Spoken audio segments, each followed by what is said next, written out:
Hi, everyone. It's Jean Millsford, the program, the woman in charge of the programs for North Shore Audubon. Happy to see you all. Um, this is the first time we're doing a live presentation with a Zoom meeting, and there was technical glitches, so we really absolutely apologize to you. Tonight's program is Spring Migration in Nassau County by Stephane Perreault. And I can't do that. I can't read with the light off. Sorry. Anyway, Stephane is known to many people here at this in Audubon. The spring migration is the most anticipated birding event of the year, but do you make the most of it? Non-chasing birding strategies linked with the temporal change in migratory land bird species composition will be discussed. Knowledge of local park migration specialties, usage of bird migration forecasts, and birding by ear needs are sure to make each spring a more satisfied birding and bird watching experience. There will be plenty of bird pictures to suit everybody's appetite. Stephane has studied ornithology at McGill University, where he conducted research on the American redstart breeding behavior. A Long Island native since 1995, Stephane remains an avid birder while he pursued a career in biochemistry. Stephane has been conducting bird surveys for CTUC Environmental Association for several years, and since 2020, he is the naturalist on staff at the Green Tree Foundation in Manhasset. So let's have a nice hand for Stephane.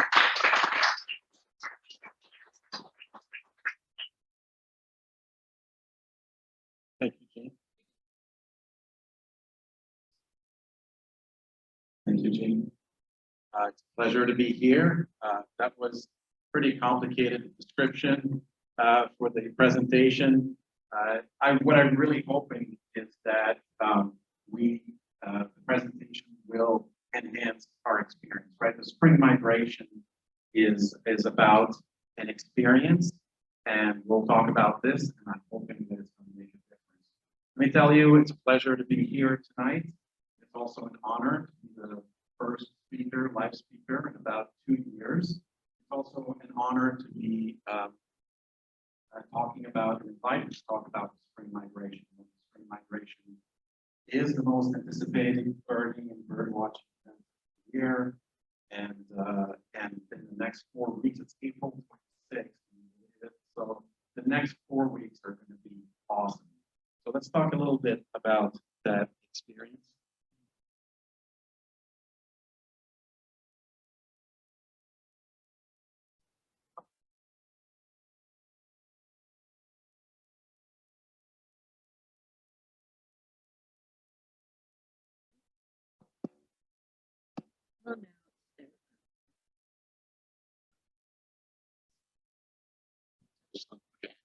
Okay, we got this. So there are many facets of the of birding. So birding, the spring migration is not just the most anticipated event of the year. It's also sort of the embodiment of our birding. We all experience this slightly differently, but we all have things in common. So we all love the outdoors, and birds provide that connection to us with nature. Part of this is because they communicate and we can hear them, and communication is very important to us. But most importantly, it's because they're diurnal and they're very visual creatures. And females drive sexual selection in birds, and that led to some really wonderfully beautiful plumage, like this American redstart, for example. But we don't just admire redstarts, we start looking at other birds, and all of a sudden, we want more and more of those beautiful birds, right? So we seek that biodiversity. Some of us actually bring this into a game, and that game is birding. Now, birding to me is the best game that's ever been invented, but not all of us play that game, right? And it's totally okay. And we also experience bird watching and birding in different ways. It's either a very social event for some of us, and for some of us, we just want to get away from it all, right? And it all works. So it's all variation on the theme, and every one of us has slightly a unique perception of bird watching, looking at birds, and also also consequently of the spring migration. So I'm going to share with you sort of my interpretation, and I hope that I'm going to reach out to you guys. Certainly, the pictures help, and all the pictures, or just about all the pictures in this presentation, were provided by Corey Finger. Corey has a blog called 10,000 Birds, so this is where you'll see that 10,000 bird reference. So a big thanks to Corey for this. One of the most important aspects of experiencing the spring migration for me is that experiencing those different waves of migrants, right? So not all species migrate at the same time. And in my crazy drive to document and my love numbers, pie charts, and tables, this is what I documented. I documented the relative abundance of birds over every week of 9 weeks of the spring migration. This data set is from 29 bird surveys that were conducted at Green Tree. The Green Tree Foundation as a property. It's very local. I checked today on our GIS system, and from this room, it's about 800 feet from it. It's really close. The bad news is that it's a private property and there's absolutely no public access. The good news is that Green Tree, while being special, is equally special as many of our local parks when it comes down to the spring migration. So we're going to talk about that, and I'm very confident that the data that's provided here that comes from Green Tree is representative of what we all experience. The first set of data is for inland birds, and that's where we're going to focus. Green Tree has 200 acres of forested habitat, and what we see in the last week of March are mostly eastern peavies, some golden crown kinglets.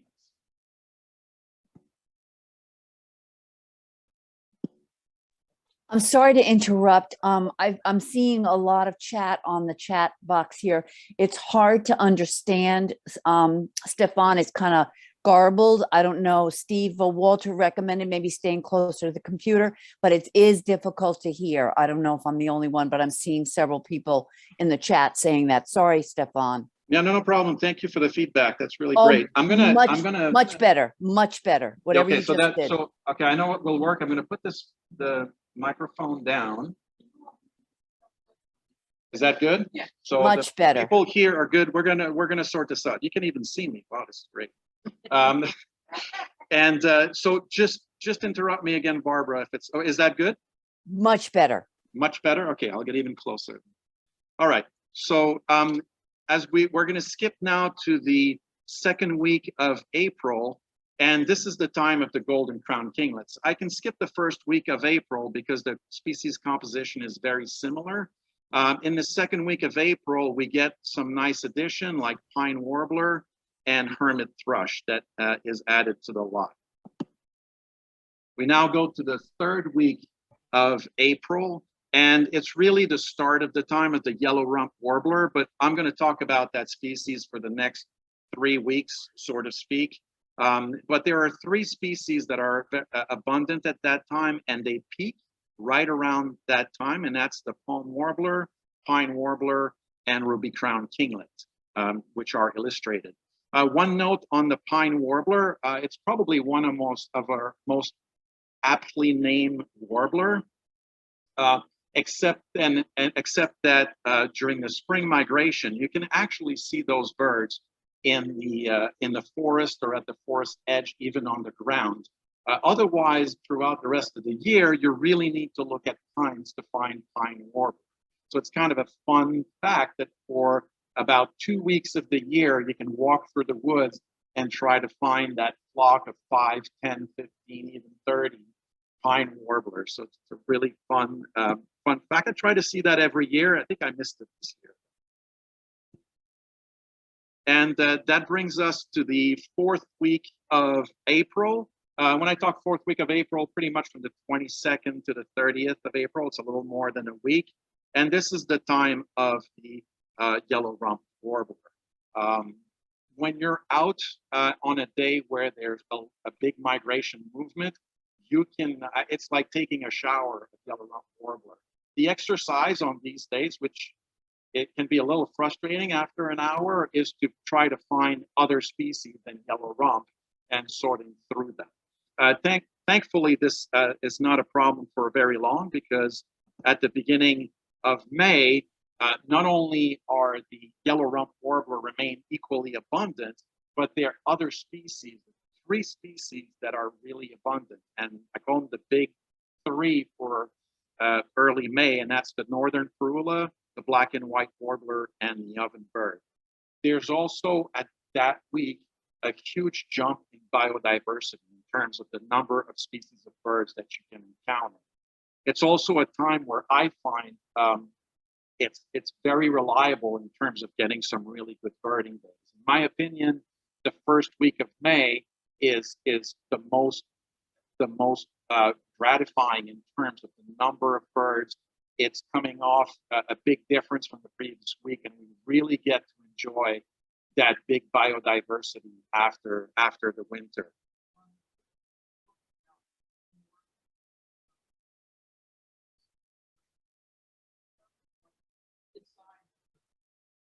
So anywhere, it's both. It's both the edge of the forest. So Green Tree has a lot of open habitats, and I've talked in the past about the fall migration.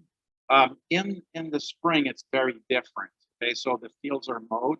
So Green Tree is no different than Audubon Park, or in fact, you know, I'll talk later. The more west you go, the more birds there are. So this is really mostly forest birds. I have to say that sort of ornamental bird trees, like big trees in a park-like habitat, not just like a pristine forest with an understory, do attract some birds. But there are birds like black-throated blue warbler, for example. They're going to need they're going to need to see deeper in the forest. Ovenbirds, you're going to need to have a forest to see an ovenbird, and you know. So whereas you can see redstarts and you know in a or black-billed warbler in the landscape. So this is really a tree-related migration, and there are differences between species and preferences, but you basically have to go in the woods, forest edge or deeper. Yeah, sure, yeah.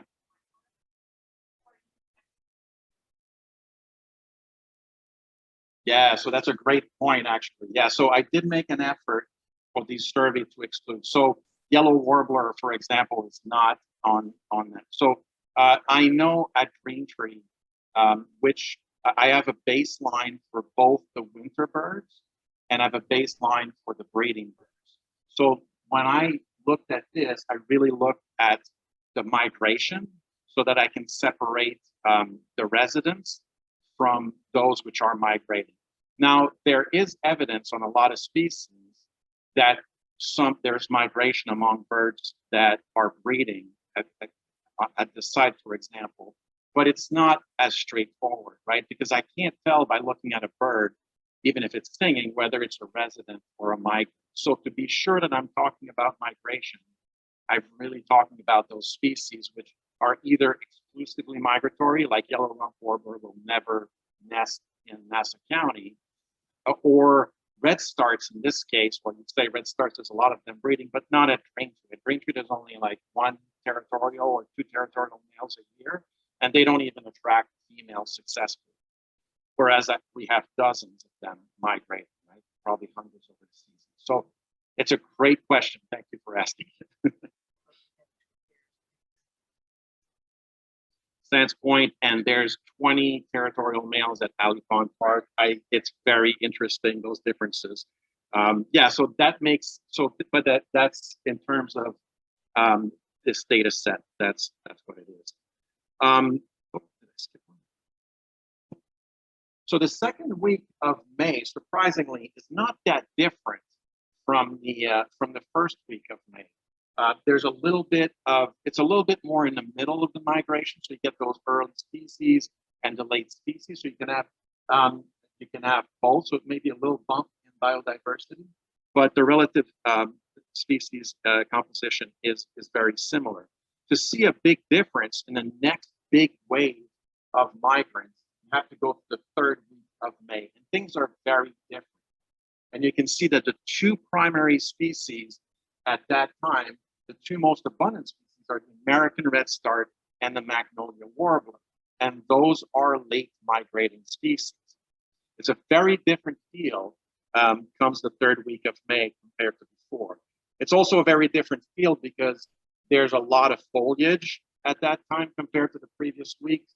So listening to the birds and identifying by ear become more prevalent and important to really enjoy it. And you all know that I love birding by ear, so it's got a lot to do with this.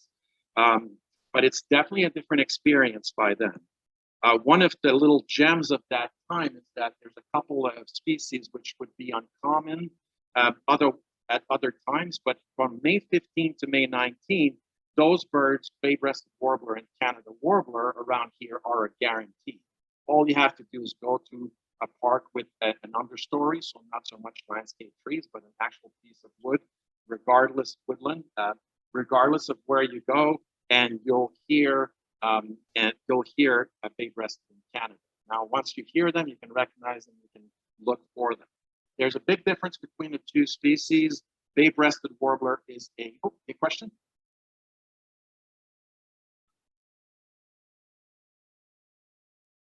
I don't, I'm so sorry. I have been using Merlin, so maybe somebody can give feedback after the presentation. I'd be curious to find out also. That would be fine. Let's save that and open that question later. The bay-breasted warbler is a canopy bird, so it's really hard to see at that time of the year, but it's got that kisi, kisi, kisi, usually repeating the note 3 times, and that's the standard song. So it does have variations on this, but the one to learn, you can go with Merlin, that could be helpful, but you could also study, you could go to the Macaulay libraries, Canto, just go to All About Birds, and you'll have some really great examples. That's one that's worth spending time on. The other one is Canada warbler. I'm not going to try to imitate Canada warbler.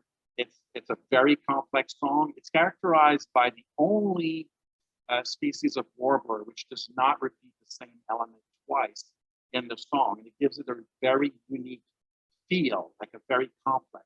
There's also a chip note that, if you're really close, precedes the song, and that's also a clue to it. Canada warbler is an understory warbler mostly, but it does like the thicker stuff, so it could be hard to see as well. Both species are very interesting. These are common birds, not uncommon birds at that time of the year.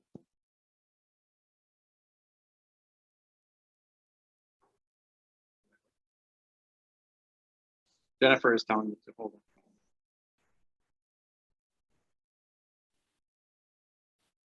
Stephane, I'm jumping again. Oh, so that sounds like a camera. Is that it? Oh, thank God.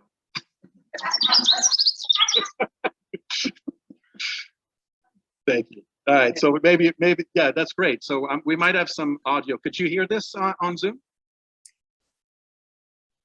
Not really well, Stephane. It's Barbara again. I'm giving you some feedback. It says, yes, when you turn away from the computer, your sound gets garbled. And the other thing is we can't hear people's questions, so it was requested that you repeat the question when an audience asks for it. Great. All right, so the first question was, or the second question was, how good is Merlin at telling these birds apart? And what was the other question? The first question was about the pie charts, if they excluded resident birds, and the answer is yes. That's the short answer. I will make sure I relay the questions. I'm kind of in a tough spot. I'm trying to look and direct and talk to the audience. So I'll try to do both, look at the computer and the audience at the same time. Let's see how that goes. The fourth week of May shows a really big decrease in the abundance of birds. It also corresponds to a decrease in the biodiversity, but it is also characterized by the domination, so to speak, in the presence of the blackpoll warbler. A little bit, that's another canopy bird. So you'd have to be familiar. I'm improvising, asking Jennifer to give us a blackpoll warbler song. Is that from Merlin? Yeah, from Merlin.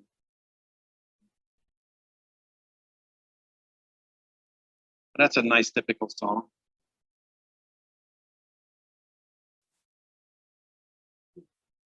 Yes. So, and that's part of it. Jennifer said really hard to hear, and that's part of the problem. This is very high pitched, and for some of us, anybody who has a little bit of loss of hearing will lose the high pitched sound first. So that's a tough one. But if you can hear it, you'll realize and recognize it. You'll realize how abundant blackpoll warbler is. If you have any high frequency hearing loss, you will not hear that. Yeah, that's one of the first one that falls off the radar. I'm not going to say much about the first week of June other than it's pretty much over in Nassau County. I know that some birds linger in Central Park. The one bird that I keep an eye out locally, northern Nassau and northern Queens, is Acadian flycatcher. And I'm using the Acadian flycatcher as an excuse to promote eBirds, abundance animation maps, which I find absolutely amazing. There's a wealth of information in those abundance map. I just extracted from just the screen the abundance of, and this little black circle on the screen, which is showing the amount of, or the number or abundance of Acadian flycatcher starting the week of May 31st, June 7, and June 14. And you can see that there's a little bit of yellow there on May 31st. It's less in June 1st, but still some, and it's completely gone by June 14. And that's because it's an extremely rare breeder in Western Long Island, but it is uncommon and not as rare as a migrant. And just by looking at these maps and focusing on Long Island, you can see that these abundance animation maps reflect this. There's a lot you can do with this. I absolutely love this tool. So just a little promotion here. So what does it mean?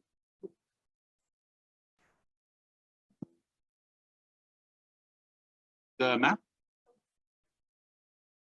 Oh, it's from, so if you go to eBird, so the question is, where was the map from?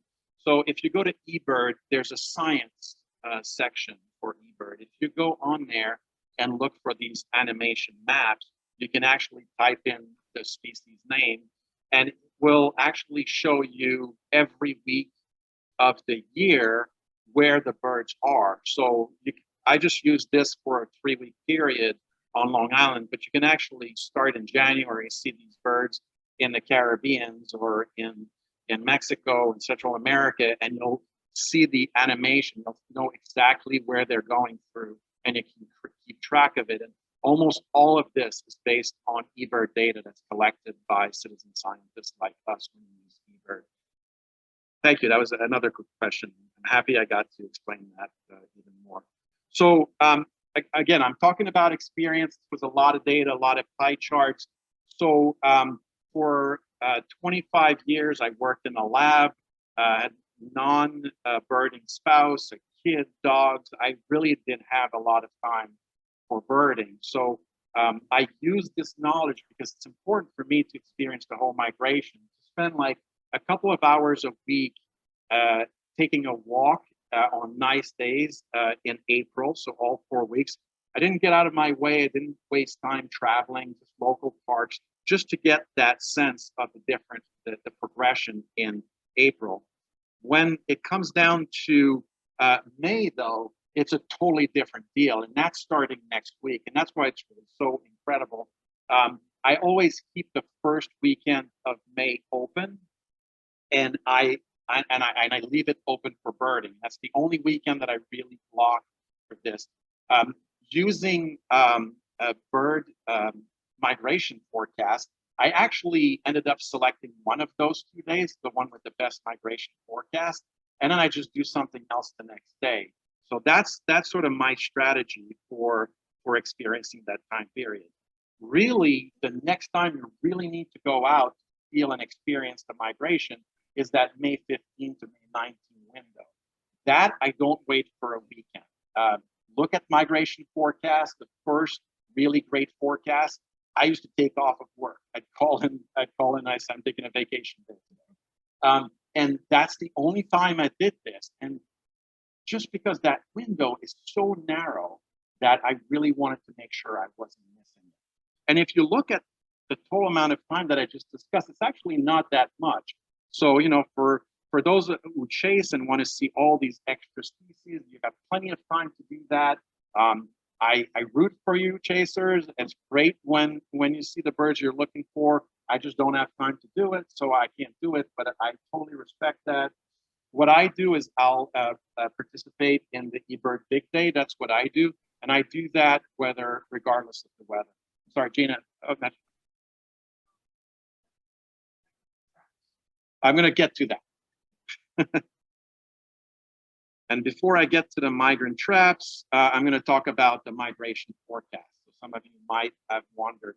So I'm not particularly good at predicting bird migration, looking at weather. I know I get it. So if you've got a southern wind, the birds are going to have the wind in their back, and there's less resistance, so they tend to travel on those days. I also know that if there's a storm system coming from the north on those days, and the front meets where the birds are coming down, and this is over Long Island, that we're going to get fallout, right? So this is like kind of basic migration forecast 101. I don't really know more than that, but about 5 years ago, this website, birdcast.info, was formed, and it is run by people from Cornell, and they have and it's all based on radar technology, right? So the way it works is that you know, with radar technology, they pick up droplets of water in the atmosphere. You can think of birds as little bags of water.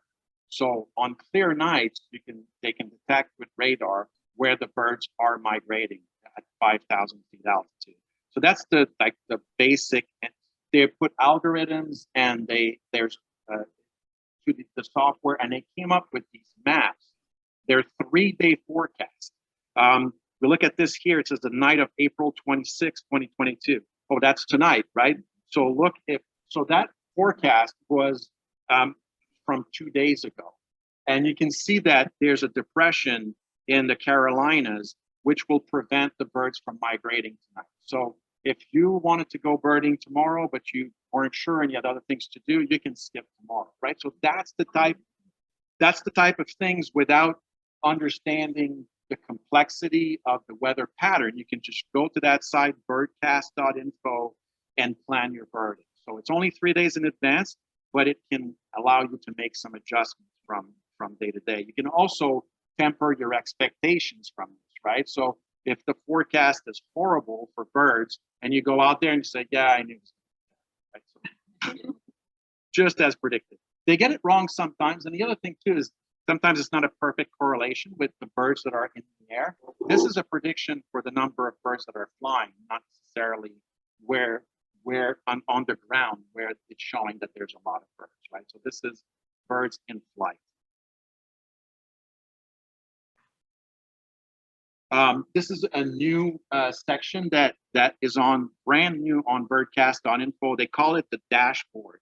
And if you enter the county that you're in, it will tell you what's flying above you at that time. Right? So that's pretty neat.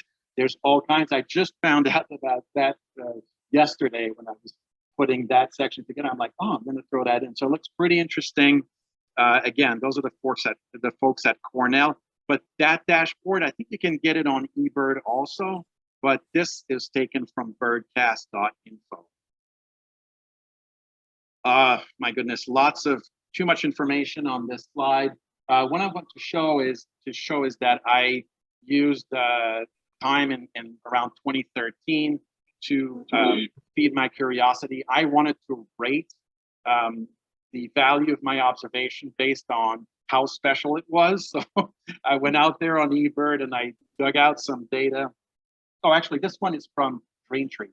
I added all the numbers from the 29 surveys data set, and those are the results. So they're sort of in groups of 6 from left to right. So as I said before, the most abundant bird at Braintree in terms of migration, and those are just migrants, right, not residents, is the yellow-rumped warbler. Then we have the big 3, northern parula, black and white warbler, and ovenbird. Then you've got your redstarts, golden crowned kinglet.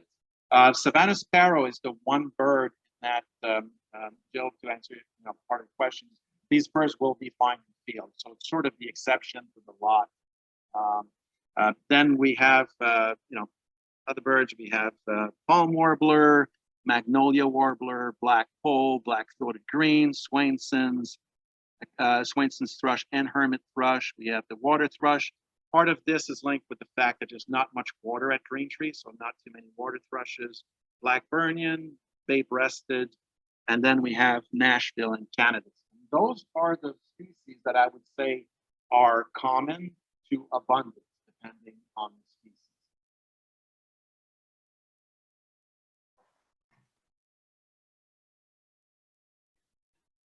Yeah, this set was from Braintree, and I do think that it matches the relative inland birds, right? So the woodland birds, that's what we're talking about. So I think that matches what I've seen other places. So these were the common birds, but a lot of attention that, especially among birders, are for those which you see less often. So this is what I just skipped a little bit. This is taking from a data set. Back about 10 years ago, there was more data available on eBird, so we were able to data mine. So I pulled out sightings of these uncommon to rare warblers, and these are the list and the data that I came up with. This just meant for golden winged warbler that there was one golden winged warbler at one site for only 1 day. If it would be hanging out for 3 days, it would be 3, just to give you like how I this data set. So the bay-breasted warbler we saw earlier, it's actually not uncommon from May 15 to 19. It's common. Whoops. Overclicked it. There's 3 species on here that breed either in Nassau County, blue-winged warbler, it breeds at Mutton, for example. Prairie warbler is a fairly common but local breeder in Suffolk County. And yellow-throated warbler, I believe it's bred at Connecticut State Park the last couple of years. So if you miss it in migration, you can get it on breeding sites.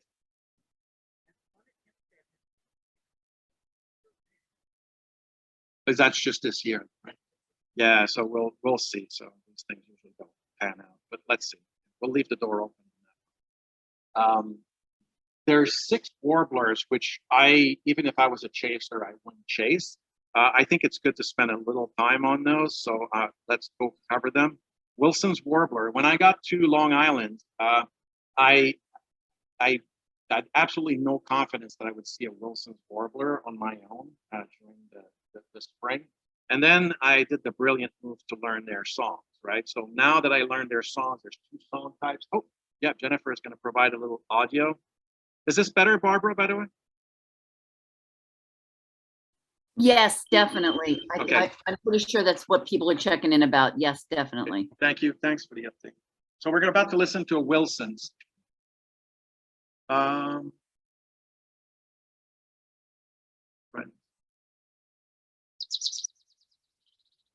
So we just heard the 2-parted song. It's the song that's on the left, the one that's closest to the picture. It's a 2-parted song. Not that,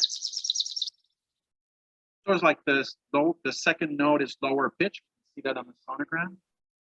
And sort of losing steam a little bit. That's a good one to learn. The one that I really made a difference for me is the other one, which I believe is the standard song. Okay, so that's it. Oh, nicely done, Jennifer.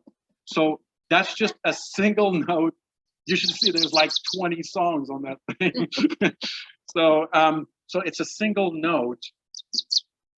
So yeah, you can play it. Just play it one.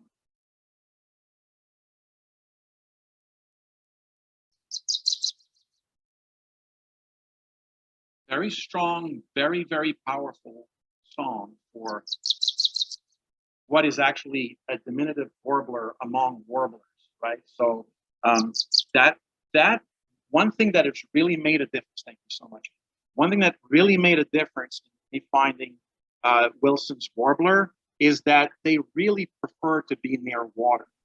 So if there's a park where there's a pond, I specifically turn my Wilson warbler's ears on when I approach the lake, the vernal pool, by Hempstead Lake, Casino Park, that little lake. I've seen, and they sing so loud. They sing from the shore, some shrub from the shore, and you can hear it all around the pond or the lake. It's really, they sing really, really loudly and emphatically, which is really amazing for the size of that bird. So I'm able to get my Wilsons on my own these days, and hopefully it will continue. This is another uncommon bird, Louisiana water thrush. That you don't really need to learn the song. Most of the sightings that I get, the birds are not singing. This is also a bird that you find by looking at wet habitats. It does prefer streams, but in places, Long Island doesn't have that many streams and running water. They will settle for vernal pools, for example, or small pond, if that's all it can find. You recognize that bird by its characteristics. There are many characteristics that separates it from a northern water thrush. It does look generally like a white form northern water thrush, but it's less striped below. You've got these bubble gum colored legs, which can be brighter than northern water thrush. Apparently the throat is not striped. I could never see that feature. I do find that they're stockier, bulkier than northern water thrush. Perhaps the best sign, so if you look at the right picture, is that supercilium, which broadens in a lot of Louisiana water thrushes, and they're very narrow and long and going downwards in northern water thrush. So this is a great picture by Corey to show this. That's The eye stripe. yeah, so not the cap, but the eye stripe. Oh, I'm sorry, I said supercilium. Sorry, just so yeah, so the eye stripe. So it actually, you can really see well that it actually broadens behind the eye. That's a classic Louisiana water thrush eye stripe. This worm-eating warbler, there's a lot of features that that are good for this. As far as learning the song, it sounds like a chipping sparrow. Difference between chipping sparrow, and I use this all the time, and it's completely cheating, is that they tend to be found in different habitat. If you hear what you think is a chipping sparrow in the forest, go check it out. That's what I do. It could very well be a worm-eating warbler. If you hear more and more, you can't tell the difference. I've heard some chipping sparrows that sounded exactly like worm-eating warblers, but when they're coming from a little ornamental conifer in the middle of a mowed field, you know that that's a chipping sparrow. It's not going to be but we have binoculars. We can go and check them out and make sure that that's what it is. It's a little lispier than a chipping sparrow, a little less mechanical. But the rhythm and the pace of the song is very reminiscent of chipping sparrow. This is mostly an understory bird that will hang out fairly low. I have seen and heard them in the canopy, so it's not a perfect one. This is the hooded warbler. That's a song you should learn. I like just learn the standard song. The alternate song tend to be complicated. If you get really good at the standard song, there's sort of similarities. But that last note is very emphatic and a little down slurred. Right, so that sounds like a magnolia. It's a short song, but that last note is more emphatic and downwards compared to magnolia warbler. I absolutely love this bird. I have a little side story. When I was doing my master's at McGill, there was a PhD student who wanted to rate the brightness of all the warblers. So he asked all like fellow students to rate how bright the males were of each species. And he sat down with me after and he said, Stephane, you completely overrated hooded warbler. So I think I have like a special likeness for hooded. So I absolutely love to see this warbler, and you usually hear it before you see it. Also, sort of a sub canopy bird most of the time. This is the Cape May warbler, and not this is a canopy bird. Cape May warbler can be seen at any time. You can see that bird in April. You can see that bird third week of May. It's really unpredictable that way, and you can see it in all kinds of habitats. You can see it on the beach. You can see it in the park. You can see it in the forest. It's kind of all over the place. It is, in general, a canopy bird, and so it can be very difficult to find, especially in May. The song to learn is the standard song. It's one of the simplest songs. So I don't know if Jennifer got an awesome assistant. It's very high pitch, right? And you see that this is the, I mean, we could have planned this. This is fantastic. Thank you. So this is the exact song that the sonogram on the screen is the exact song that Jennifer is playing. So that's, and it's very rising, very simple, and but that really simple note repeated over and over again, really high pitch and rising. Check it out. So that could be a Cape May warbler. So it's a good song to learn. This is a Tennessee warbler.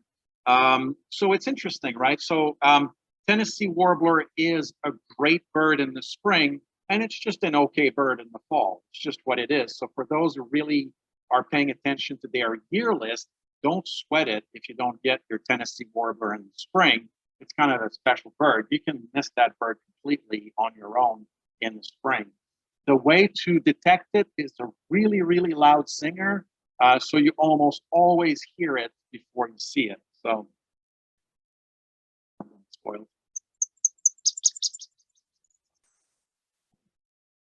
I didn't put the sonogram up, but you can hear that it's a three-parted song. And that last note is very piercing. That's a good song. Sometimes they drop the second note and that makes it more confusing. But that's a great song to learn also. So those were the 6 birds, which I think if you learn the songs and you're looking in the right place and you have those tricks, you can find by yourself. It just takes a little experience. Then we're dealing with those species which are really, they're truly rare.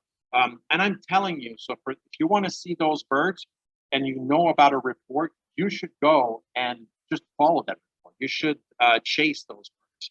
And there's 4 of them that I would say, don't just chase them, twitch them. So twitching means you stop what you're doing, whether you're birding or not, and then you just go immediately and follow up on the report. The reason why I'm saying this is that my experience, these birds often disappear the next day, so that if you really want to see them, make an extra effort to go. I don't chase, so I'll just give you an idea as to why those birds are on the list. In 26 years, I found 0 golden wing warbler, 1 cerulean, probably 3 chats, 1 orange crowned warbler in the spring, and that's like Tennessee. That's a fall bird, but it's actually rare in the spring. Kentucky warbler, 1 yellow-throated warbler, probably 4 or 5, 3 mourning warblers, and 0 prothonotary. So what are my odds of finding these birds this year? It's just about 0.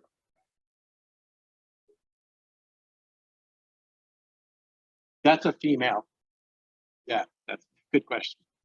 And they may not just not be there in a day. They may not be there in a minute. Oh, is that right? So you're on board with the twitching.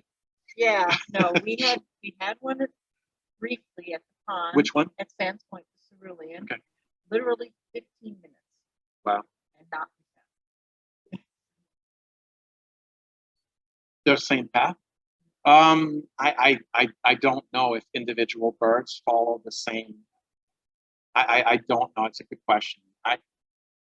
I've read that, you know, once a bird finds a good pathway, they'll go back to the same place, but I haven't red papers on it. I'm not sure how true that is. But they're at the mercy of the wind and weather too. Yellow-breasted chat and prothonotary warbler. So I know of occurrences of prothonotary, for example, at Hempstead Lake, where they stayed a few days. So if the bird leaves, don't blame me. If you didn't go the first day, that's all I have to say. Orange crown warbler is a late fall bird, so it's not really rare in the fall. Places like Casina Park or Alley Pond Park are just really reliable for orange crown warbler. But they're fantastic birds in the spring. And yellow-throated warbler is a breeder, like I said. But you can, that's a great bird to see. So you can always chase that. That's fine. Jill asked, what are the best migrant traps around? It's pretty neat that you would think that with those amazing places that we have around here to bird, you'd think it'd be right over the flyway, but it's really not the case in the spring. The migration really takes place over land. This is one of my favorite site, as you know, birdcast.info. And this is what I consider a typical day in spring. And you can see that the really hot places at red, which are the most birds, are over the mainland. And if you zoom in on the bottom picture on Long Island, you see that Manhattan is actually right on the edge of that flyway, right? So there's but why are there so many birds coming in those great spots? It's because there's so much development around here that there's little green islands, and the birds concentrate on these green islands, right? So that's the Central Park effect. But if you look at Prospect Park, you could call it the Prospect Park effect too, right? So that's two really great places, and they honestly, as much as I want Green Tree to be great, they blow away Green Tree, right? So if you want, on those days where you really want to have a big day and you want to see birds, and also it's a great setup, other than the million people, it's a great setup to the birds. The areas are more open. You have better views. The trees are not 100 feet tall. So those are all things that make for a better experience. So whether it's Central Park or Prospect Park, whichever is easier to get to, two fantastic places and what I would call migrant traps. You see that phenomenon looks a little bit similar in northern Queens. These are the places, so this Forest Park, Cunningham Park, Alley Pond Park, and then Green Tree, which is private, but just to show you that there's a lot of similarities. I still think that Forest Park is better than Green Tree just because it's more west also. That's just what it is in the spring. But all of these places, funnel places. What's not on this map is Hempstead Lake State Park, and I think Hempstead Lake State Park rocks. Okay? It's a great, great place. In April, might be better than some of these other places. There's something about Hempstead Lake in April and early May that is fantastic. I'll be there next week, so if you go, I'll see you.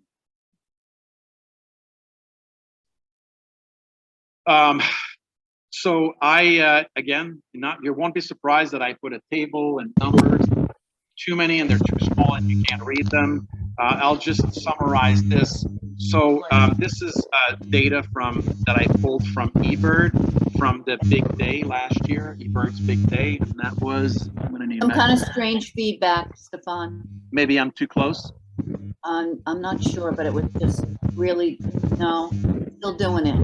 Alive? Not sure. Yeah. I'm just going to remind everybody else to mute. That may be a problem. And these were lit up at that point. Now, when I cover it, and I don't know how. So what we can see from that day is I just actually added the number of bird species that were seen in different checklists. And we can see that Central Park and Prospect Park had 110 and 117 species of birds, and that there's a drop-off, Alley Pond, Hempstead Lake, and Green Tree around 70. The Greenwood Cemetery was 95, another great migrant trap. So while there is there are also more checklists from those places, so that could be a factor. It's this existing correlation where there's just more birders when there are more birds, right? So birders know where there are birds, and the more birds, the more birders, and then just more detected, and you're able. So it's also part of the experience. If you go to these great migrant traps, and you have a way to keep track of what people are seeing, you can actually see some really spectacular number of birds. There's one person in one group last year at Central Park.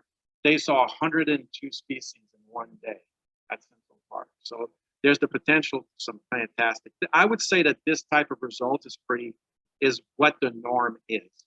Sorry for the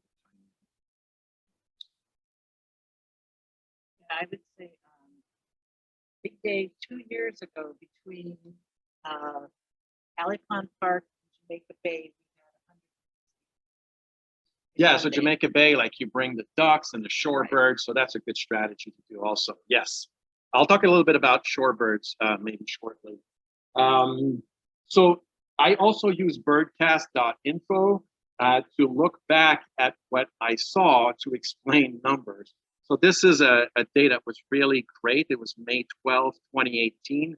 And you can see this massive, really amount of birds that were traveling, and they hit this front. And lucky us, that front was just above Long Island, and the birds all funneled to Long Island, and we got a great day. So this is what we could say is a case of maybe fallout, or the birds were funneled in one direction, and that would explain some really great days. So that day we had 39 ovenbirds at Green Tree. Kind of fun. Here's another example where there was no front, right? So it's bright throughout the entire East Coast. Just exceptional number of birds in the air, and that day that translated in a lot of birds on the ground. So that's just a different outcome for this was May 15. Remember, May 15 is time of the red start. So I can't remember the red start. I think it was 42 red starts at Green Tree. Here's another example. This is another example of a front, right? Just at the right place at the right time. The birds funneled.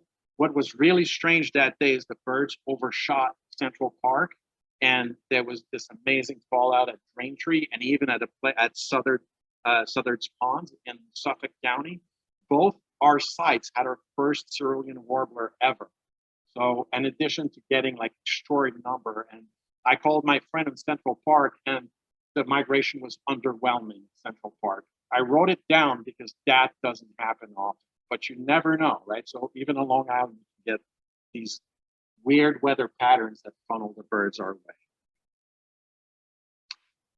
Yeah, so there's shorebird migration. So I couldn't talk about spring migration without talking about shorebirds. I tried to do some shorebird watching around here. It's a little difficult. Manhasset Bay actually has some shorebirds. The problem is there's no access to look at birds at the base of Manhasset Bay. There's also some shorebirds at Whitney Pond Park, which is really, really close to here, just in terms of local. But the visibility is not much better at Whitney Pond Park either. But you can see semi-pollinated plover, least, spotted, solitary, both yellow legs. All of this, it's all there, not in big numbers, but it's all there at Whitney Pond Park. It's just really hard to get a view. And the birds tend to accumulate when it's high tide in the bay. The birds go to Whitney Pond Park while it's high tide. Great stuff. You just can't see the bird, right? So where are the good spots to look at shorebirds in Nassau County? Well, that's pretty easy to answer. You'll probably agree with me. Oceanside Nature Study Area is fantastic.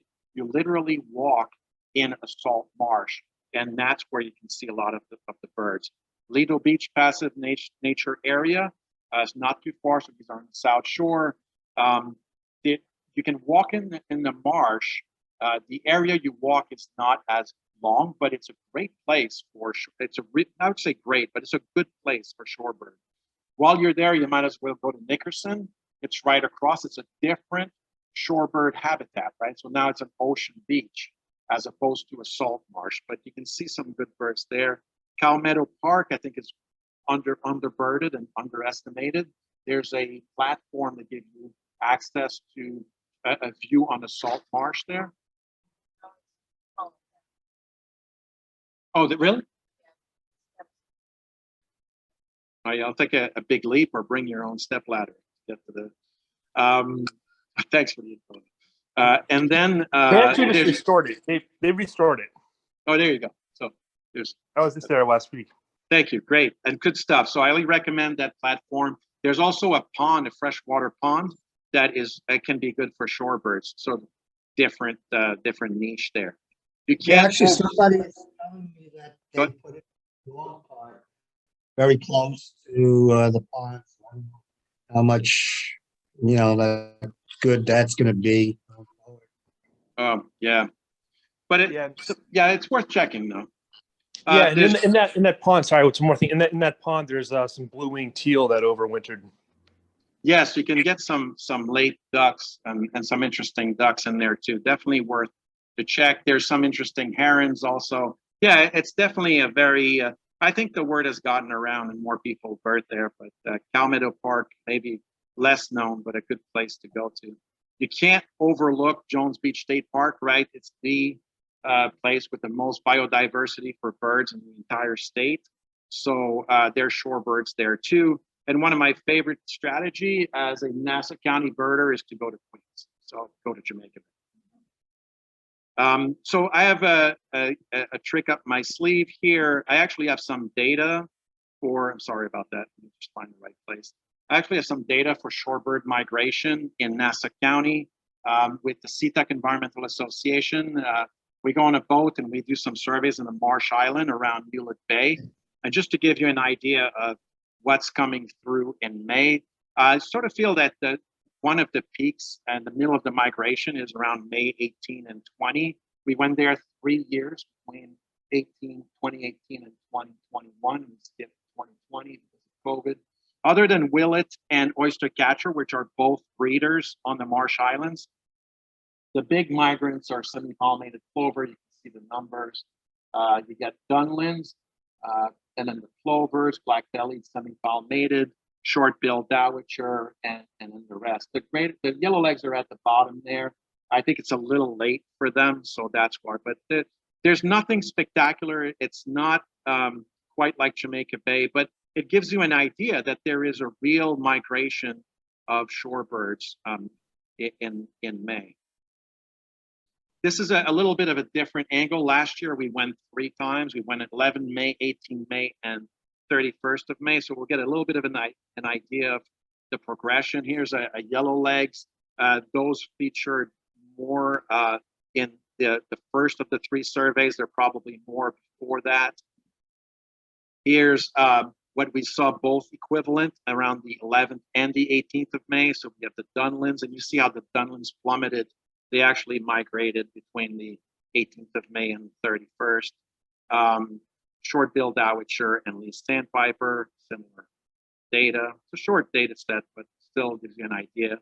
The plovers were more abundant on May 18.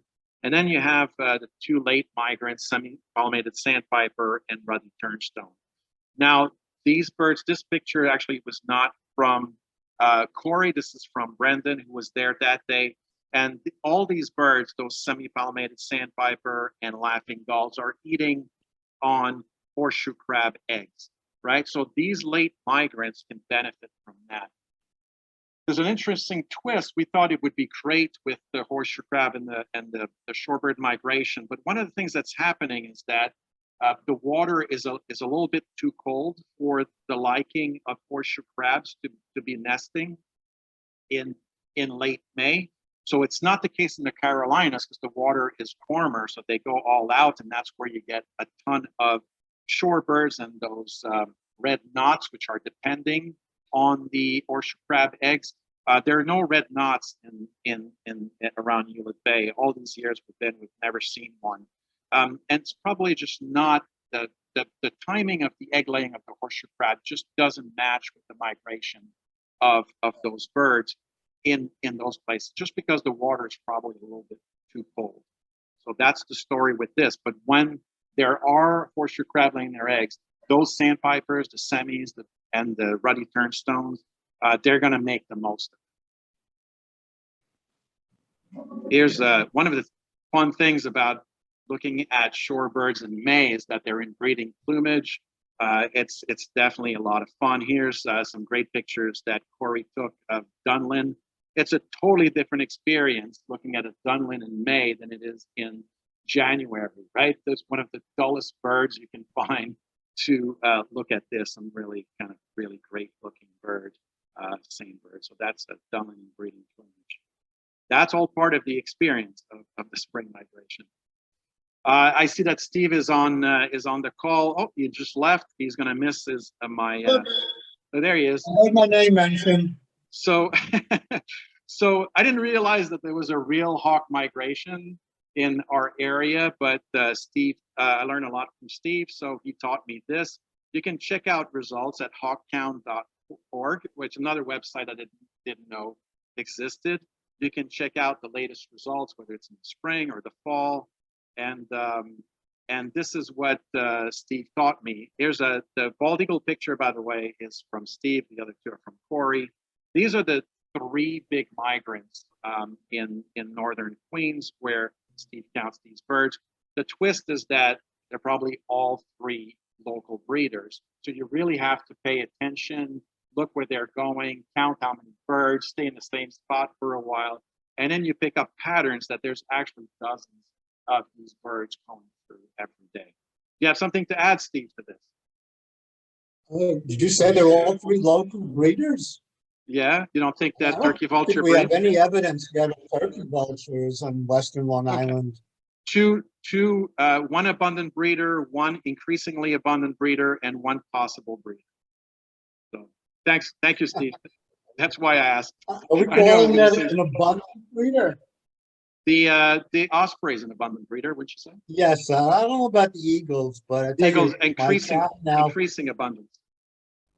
Well, you know, they got to be going somewhere. My migrant count so far this spring is 132.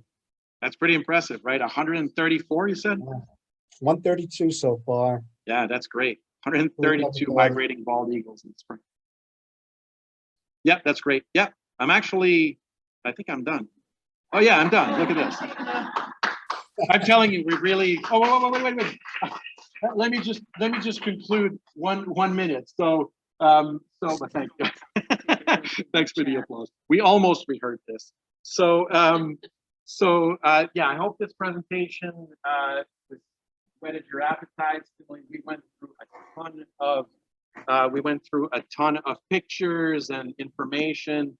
I'm table data oriented, but the spring migration is about experiencing it. So I hope you have a great spring migration, and I hope to see you out there. And thank you.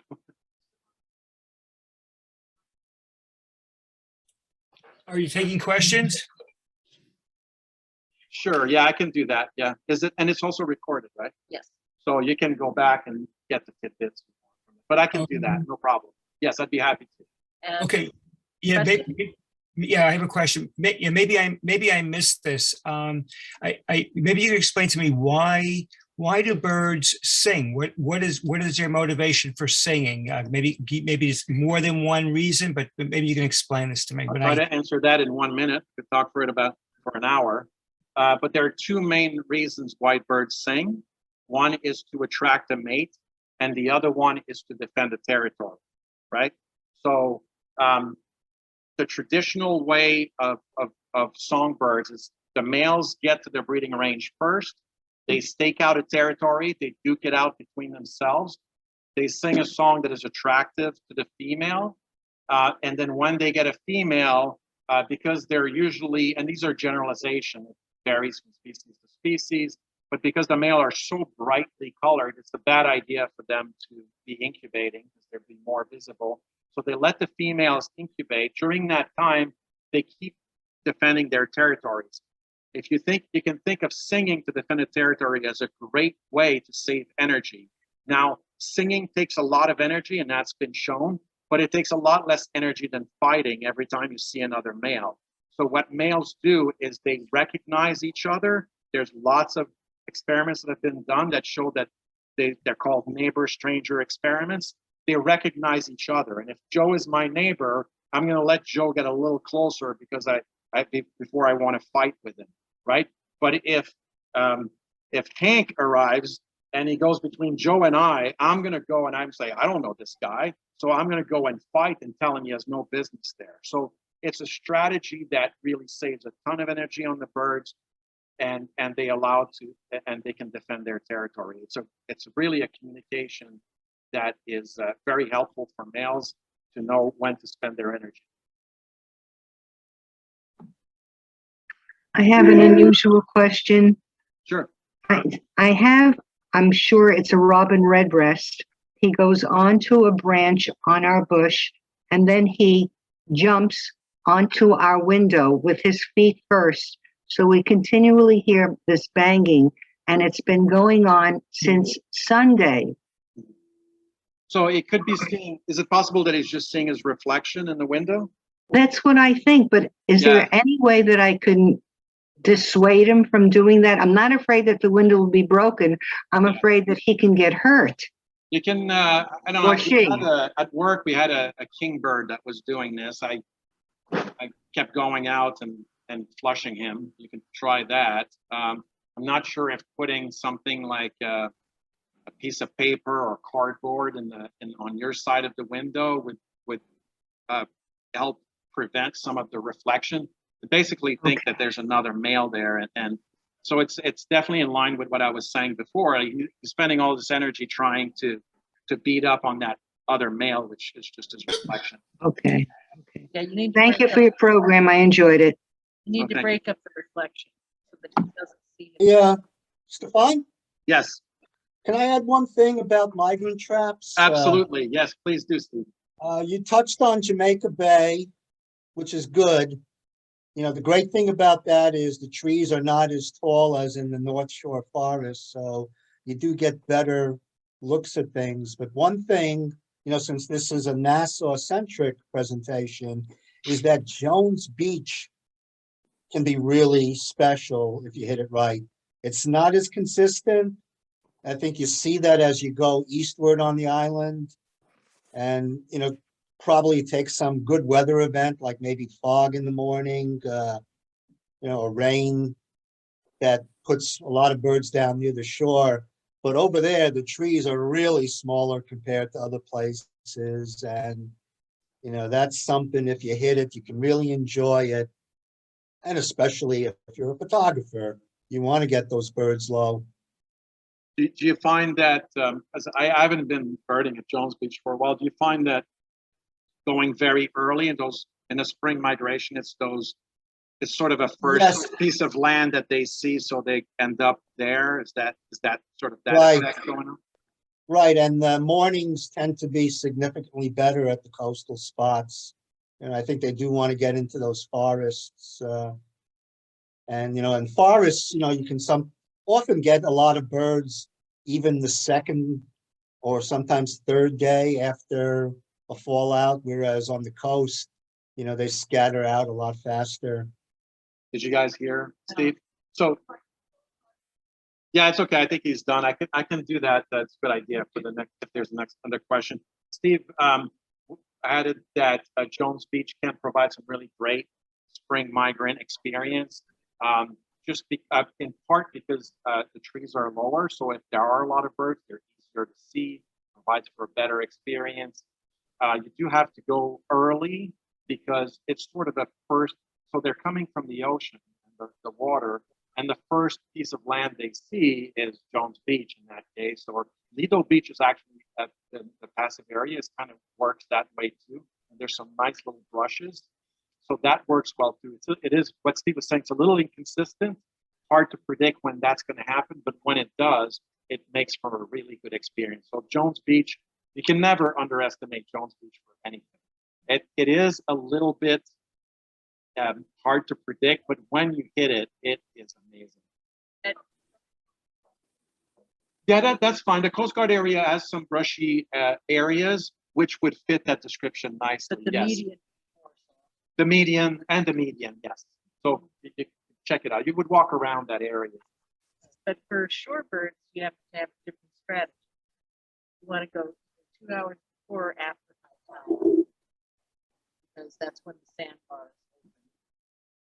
But not so open that they can go somewhere else. Yeah, and there's some like interesting things. I like to go to the Coast Guard. It's sort of, I think it presents when the tide is rising, one last place where the birds can forage. So I think there tends to be an accumulation of the Coast Guard just before high tide. Yes. There's some idiosyncrasies of About 2 shorebird hours watching is- in different places. So yeah, so you can figure it out. Any other questions?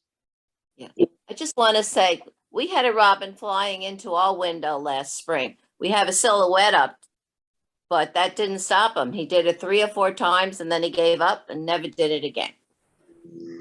Okay, so there's hope.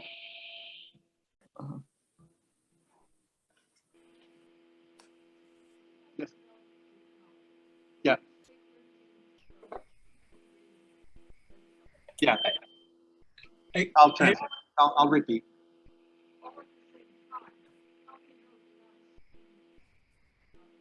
Yeah, so that's the most common question I get. So how do you know that you're not counting the same bird twice? And the answer is I don't in a lot of cases. I do try to keep track of where I bird, and I try to keep track of bird movement. It's not perfect, but when you do counts like this, at one point you are making decisions to whether it's a new bird or not, and you're not going to get it always right. So my opinion on counting is that you're better to count and get it wrong a little bit than just say you have no idea of what's going on, because I am certain that there's a correlation, even if it's not perfect, with the numbers that I count and the numbers that are present, as opposed to say, oh yeah, there were a lot of birds, right? That would be a qualitative measure. So, so I do believe in counts. That's what eBird tells you also. Even there's also like when you have flocks, like how do you count a flock? So you get better at it with time, but even the best birders will look at one flock and one will say 300, the other one will say it's 400. And so there's an error associated with counting birds that when we do these counts, and we have to understand that yeah, it's not exact, but if you make efforts, you keep track of where you've seen them, directions of the birds moving. One of my strategies when I count migrating birds in the forest, I try to see if there's a movement of the birds even in the woods. Sometimes you will get that, and I try to be sort of that would be downstream of the movement, so the birds are coming through and I'm not counting them twice, right? So I love to see that the birds are coming through me, and then I don't count what's behind me, I just count. It doesn't always happen that way. Sometimes you get lucky, but there's a lot of things that I do, small things, when I count that tells me that I'm not counting these birds twice. One strategy I had, I'll give you just one example. I had 4 hooded warblers in the 3rd week of May one day. I just couldn't believe that there would be 4 hooded warblers in one piece of woodland. What did I do? I just went back around again. And sure enough, the birds were still singing where they were. So that's just one strategy. You can backtrack and look to see if the flocks are still there because you think you're counting twice. So there's a lot of little things that you can do like this to make sure that you probably got it right.